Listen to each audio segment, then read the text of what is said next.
Every time I like try to go, there or something, I feel like everyone's starting to get mad at me. So thank you. Cool. Yeah, so no, I haven't been to it. Okay. And then get in the front. Get in the front. Get in the front. No, it could be. That's why.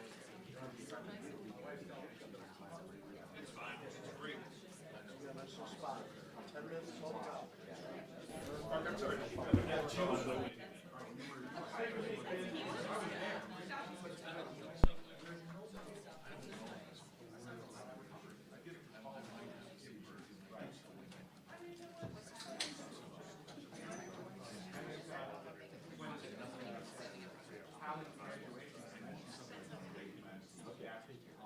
Sometimes they don't do like the bells.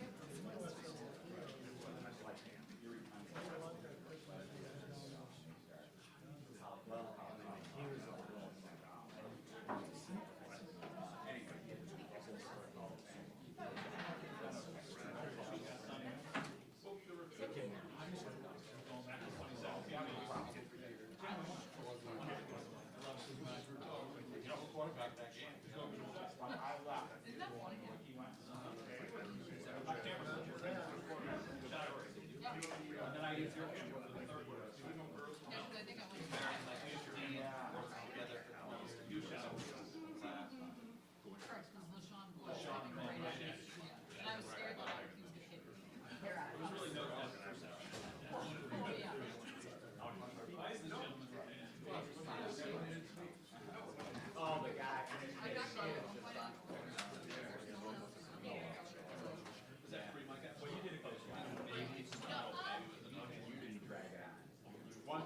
After the first one, so you were listening.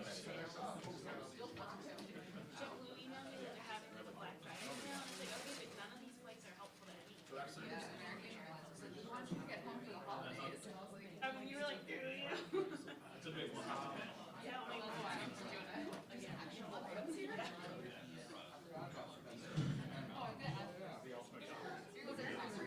Yep. Actually, I was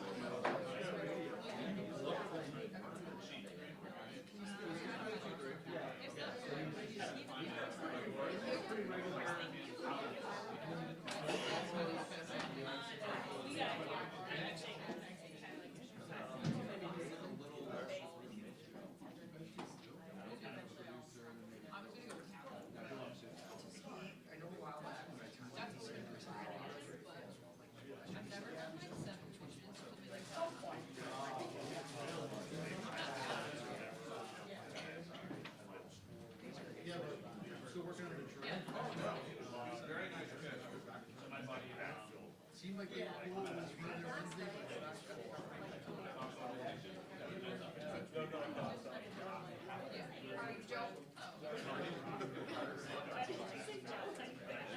How are you, Joe? I felt like it was like a wheel going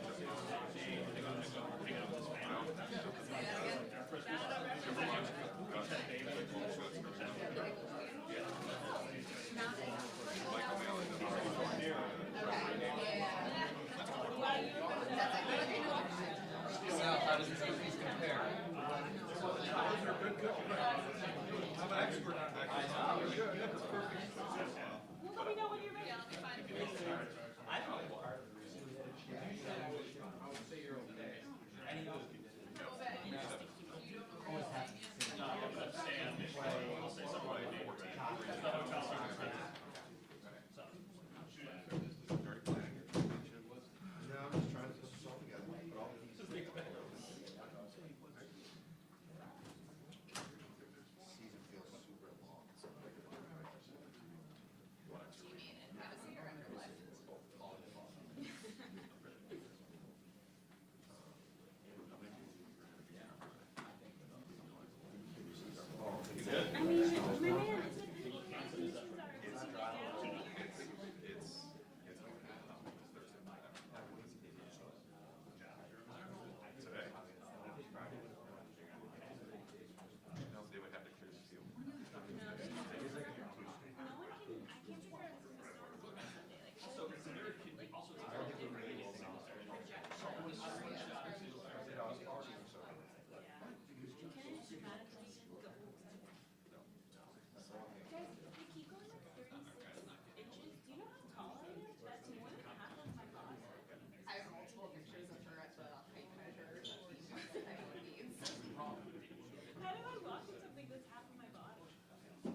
All right, let me give you what I have in terms of injury report here today.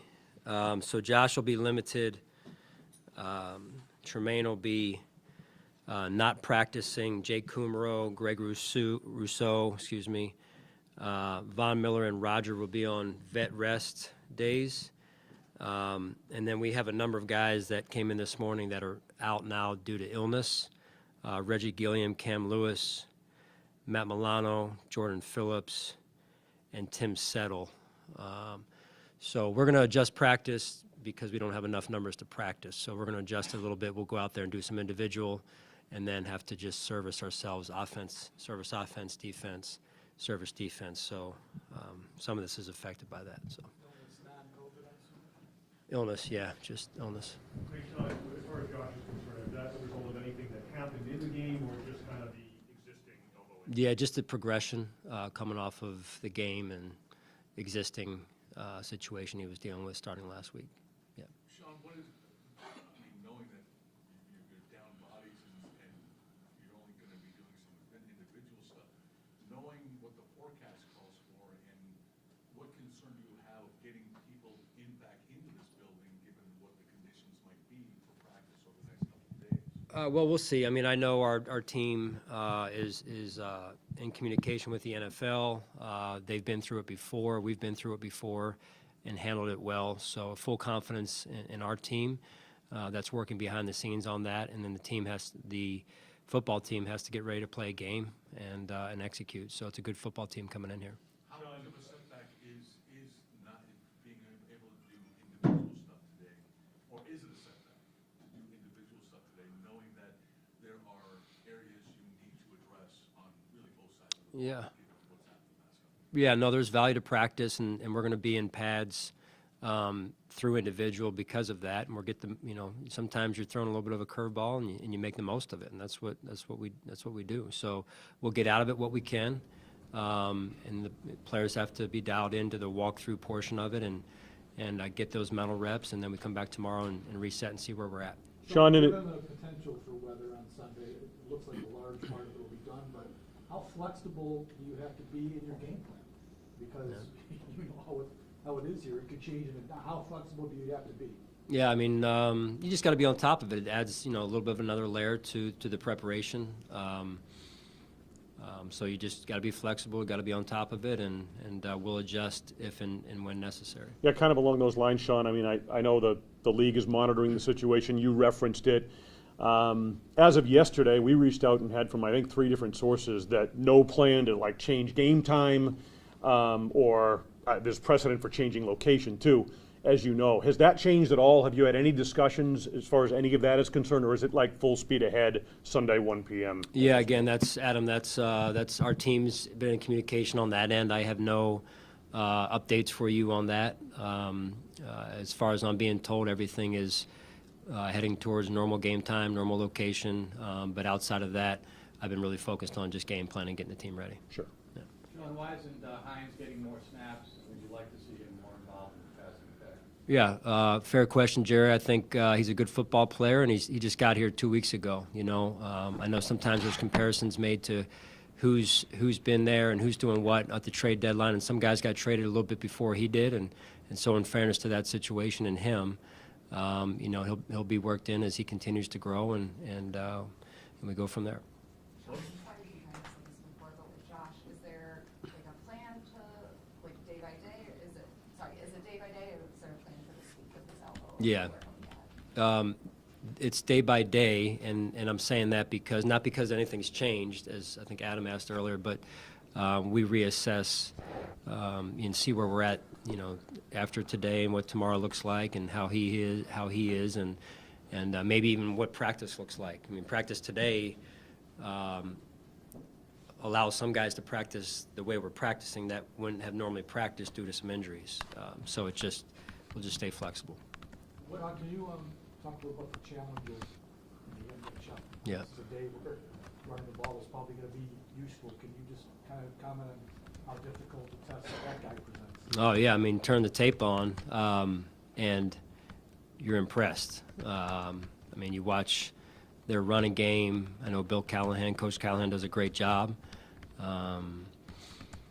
And it's, I mean, you look like you watch people get population to the ball, and then all of a sudden he comes out of it, and it's an explosive run for another 20, 30 yards. So, I mean, he's as good as there is in the league. Knowing how competitive Josh is, Saturday to win, is there a need to maybe rein him back just a little bit to getting closer to doing his 111, you say? That's a balance, that's a balance, John. And like I said after the game, he's a special person and a special player, and he's made special plays. So there's a balance to that. So he's got to continue to, take what the defense gives him, and I think that's just, generally speaking, the best way to say it. Poyer, did you mention him? Is Poyer gonna? He will be out there, yeah. Sean, the run defense first 6 games, very good. Last 3, obviously not nearly as good. Mhm. What do you see? What's been some of the problems there? Yeah, I think keeping our gap, having that consistency down in and down out of being in our gap, and then the fits behind the gap integrity up front. Excuse me. So, and I think just overall, I mean, you watched the game this past week, not to go back in the past, but we were handling it pretty well, and the guys were battling, and they were playing physical, and then one run all of a sudden goes for 70, 80 yards, and it skews the kind of the effort overall, but you can't let it happen. So you go back to the Patriots game, the wind-cold regular season game last year, and similar type of deal. You're handling it, and that one run pops, and all of a sudden it skews the average, so to speak. So it's just, the run defense has got to be like defense overall. You got to be consistent, and even though you stopped it, and that'll be the case this week, is you watch Chubb, and they're stopping, all of a sudden, bang, one run pops, and all of a sudden you got a problem on your hands. So that's the nature of trying to be a good defense in terms of against the run. Why until what was the reason Josh didn't go out for warm-ups ahead of the whole team? Yeah, last week? Yeah, just his routine, what he felt like was best for him, and, just making sure he's properly warmed up, all that type of stuff, so. Wyatt Teller's a guy that you guys are familiar with, Yep. dealing with a little bit of an injury, but how have you seen him kind of develop since he left here and joined Cleveland? Yeah, he's one of those that, and I'm happy for him. He went on and played his best at another place. That's been an outlier. Most of the time people come here and play their best here, and so one got away from us a little bit there. Love Wyatt, real proud of what he's been able to accomplish. I know he's been a little bit banged up, so we'll see where it goes this week, but a lot of respect for what he's done. Sean, you mentioned the other day, Tre'Davious still day-to-day, working through things, he'll be ready when he is. How much of the next step for him is just strictly conditioning and needing to get into football shape? I think just, again, next step is just getting him back ready to go to, if this is the level that he feels like he needs to be at, then it's, we're working towards that. And I'm sure there's not just conditioning, but other things that factor into that.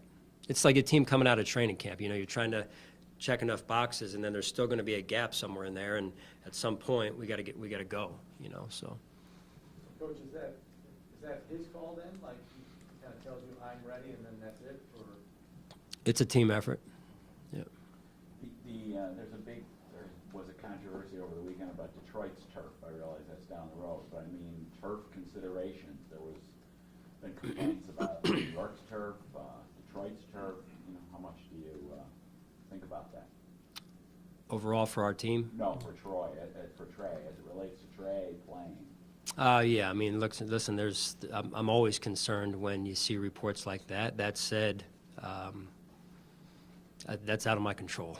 It really is in terms of the quality of the turf at the different places we play. If Trey decided, or if everybody decided Trey was ready, he'd probably play whatever week is ready, he'd be ready. He'll play. He'll play when he's ready. This is going to sound silly, but you've got some young guys who have never faced snow before. Do you have contingencies if they can't drive to practice? Yeah. Thursday, Friday, I mean, that could be possibly a problem for somebody. Yeah. Do you have to worry about stuff like that, Sean? We'll just call on all the, this is a resilient town, all the people with snow plows and snowmobiles and all that type of jazz, and I'm sure they'll chip in and lend a hand. But yeah, they got a lot of guys from Florida, a lot of guys from down south, out west even, that have never seen snow before, and I'll tell you, our development team does a great job. They equip them with, you know, scrapers and de-icing mechanisms, and but we've already started to plan a plan in place behind the scenes of what happens if we can't get in Friday, what happens if we can't get in Saturday, and/or with the hotel Saturday evening, you know, being it's downtown, how to handle that. So we're working on that also. When you have all those extra considerations that obviously you need to go through some players already and all these injuries too, how do you kind of keep the focus on everything else this week when there's just so much going on? Yeah, I mean, that's what I get paid to do. And, you know, the team is over here and they're getting themselves ready. I'm involved over here to get some of that going, and then we have people that I trust and have confidence in to help with that, and then get back to me on where it's going, so. Sean, Trey talked about a lot of self-evaluation when he was going through rehab and thinking about priorities, life stuff. Does he seem different to you in that way, and is that typical for a guy who went through what he went through? Give that to me again. I'm sorry. Trey talked about thinking about reevaluating priorities, being a different person after going through the whole rehab, after you talked about being in the basement and things being dark at first. Do you notice a difference in him in any way, in that way maybe, and in addition to that, is that a typical thing for a guy who goes through the type of injured rehab he's gone through? Yeah, I mean, I think anytime you go through an experience like that, you know, it changes some things. You know, life experience change all of us, and you know, outside of that, I think it's more individually based. After that, it's, you know, different people respond differently, and that's really how I see it. So. Have you noticed anything in particular with Trey? I think he continues to get better. I really do. I think he's improving. He's moving in the right direction. It seems like Tremaine has really taken another step against the past this year. I don't know if you care to comment or agree with that, but it just seems like he's in the spot a little bit more often, getting his hands on balls and things like that. Yeah, I would agree. I think he and Matt both have developed a little bit more in the pass game, and they've been around the ball a little bit more in the pass game, and now we're looking to make some of those into interceptions and game-changing interceptions, which I know they will. We're 5 days out, so we don't know what's going to happen, but the last time you had a crazy weather game, while snow-related, was 2017 against the Colts with Jacoby Brissett. What do you remember most about that game? Yeah, I remember vividly walking in after warm-ups and then walking back out for the game, and I was walking next to Paul Sortizio, our security director, and I saw the amount of snow already just in that amount of time that had lapsed between going in and coming back out, and I turned to him and I said, "Is this normal?" And because you hear stories when you move here, and and we're walking down, I'm getting ready for the game, and he goes, "No." And I didn't have time to be like, well, like, tell me more, right? So, and then the rest was the rest. So, all right, thanks, guys. Thanks, Sean.